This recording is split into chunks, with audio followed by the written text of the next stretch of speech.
Hey, true believers, Chris Mack coming at you today with X-23 Deadly Regenesis, Issue 1. I have mixed feelings about this series. I like the concept of what they're trying to do, but on that same token, I feel like to a degree we're treading the same water as Laura's original X-23 run, trying to discover herself before she finally got to meet Wolverine and kind of joined the X-Men.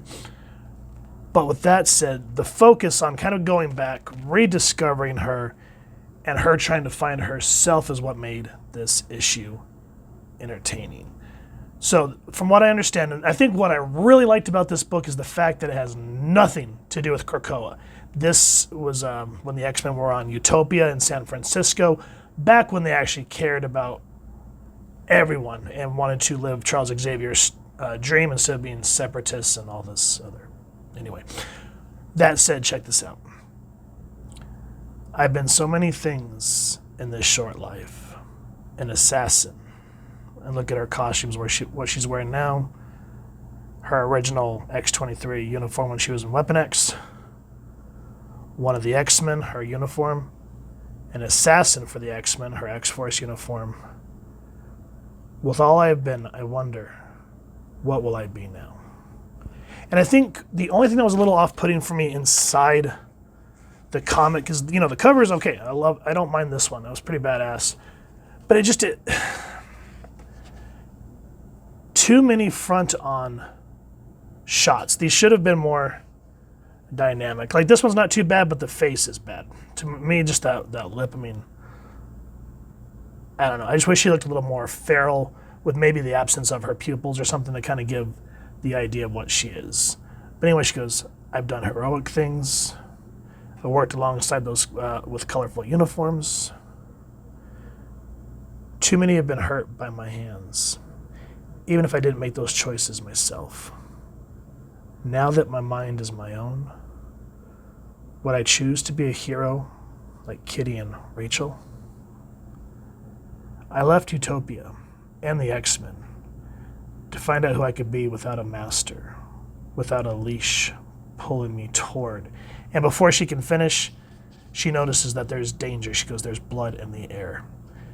Now, it's interesting that she's having these thoughts, but the one thing I wish the writer would have not done is to reintroduce her into action.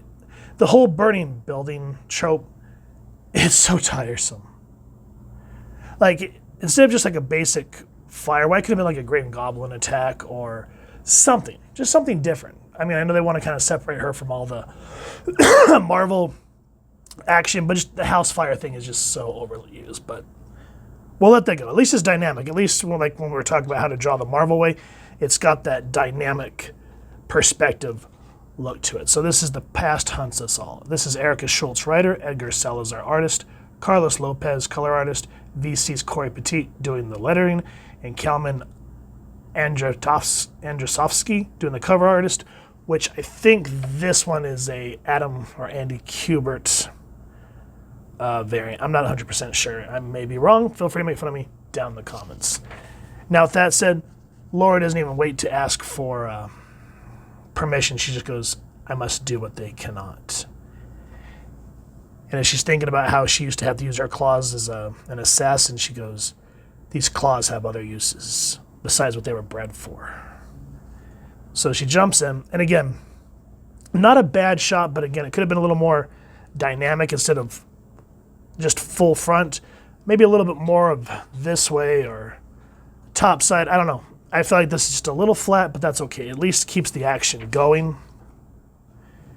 And all the while she goes, I was created to be a weapon, to do what others could not stomach, to be unthinkable. In all that time, there were so few moments where I knew peace. And I believe this was during the NYX comic series. So few times when there was no expectations of me. But this is not one of those times. Not when there's people in danger. And whether or not I have an X on my belt, that will be my mission, to help people. Well, there's another person in the building. And this is what I kind of like, is even though the burning building things that show up, there's another person in the building. She leaps off, not even thinking about it. And look at this, the way she re-enters here, that's the type of angle you want. Boom, yummy. And I love how she just comes out burning, saving the fireman that was stuck, and she goes, he needs medical assistance. And Laura just looking like dog meat all over. And you can see she doesn't want to be associated with the X-Men. The press try to interview her, saying, are you related to Wolverine? She goes, get that camera out of my face. And one of the firemen says, you're a hero. She goes, I only saved 2 people. And he goes, only? You're a hero.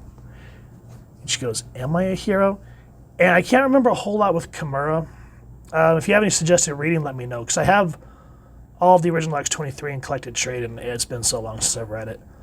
But Kimura tried to condition her to be an assassin. She goes, you're a monster. That's why they made you. You're the boogeyman kid. And you're going to do what all the others couldn't. And then, of course, we kind of go back into her and find out that she is the villain of the book. But she has someone named Jordan up her sleeve, and he has a personal connection to X-23 that he is ready to take her down.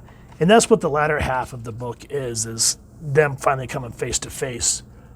But I love how when she wakes up, she goes, Logan told me nightmares were not real. Because remember, his memories were just a jumble. Yes, what happened in in the Weapon X facility, like during Barry Windsor's smithing, was horrible, but he can barely remember that or his life, as where Laura grew up murdering people. And so she says, but the nightmares I have are real. Some days I can easily reconcile the past, while others I feel as if I will be swallowed whole.